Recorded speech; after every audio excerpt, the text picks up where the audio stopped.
South Africa finally captured Michael Clarke's wicket on Friday to end the Australian skipper's remarkable run spree against the world #1 team in tests.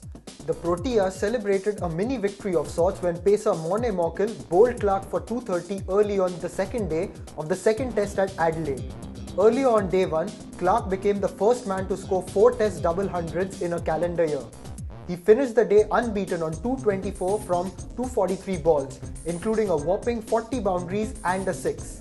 This was after he had scored 259 not out in the drawn first test at Brisbane.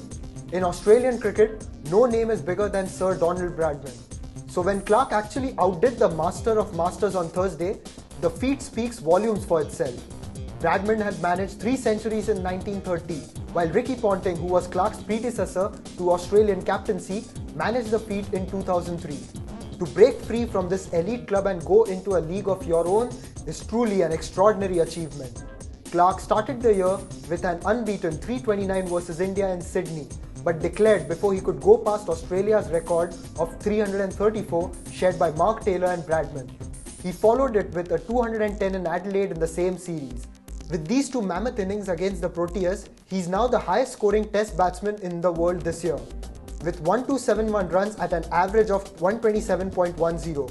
Since assuming the Australian captaincy in March last year, Clarke has made 1844 runs at an average of 76.83, including a triple century, 3 double centuries and 3 tons. When asked to reflect on his feat, Clarke said that it was a mixture of playing positive and a bit of luck. He said, and I quote, "When you look at the innings where I've made big scores, it's the counter-attack, it's the being positive, it's playing my natural game, and then there's the risk. There was a bit of luck along the way, but you need it in this game. I remember playing England through the Australian summer a couple of years ago and I couldn't make a run. I remember when I came back from getting dropped, that I said I want to make the most of my good days. And that's all. I feel like when I'm getting in, I'm trying to cash in because I know there will be some tough days around the corner again." Unquote. The Australian team will consider itself incredibly lucky to have such an inspiring captain in its midst. Clarke now averages 75 in his 17 tests as captain of Australia.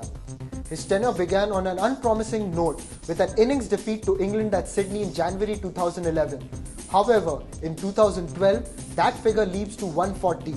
All these figures substantiate the fact that Clarke is definitely the key to lead Australia back to the world #1 rankings at South Africa's expense in this series.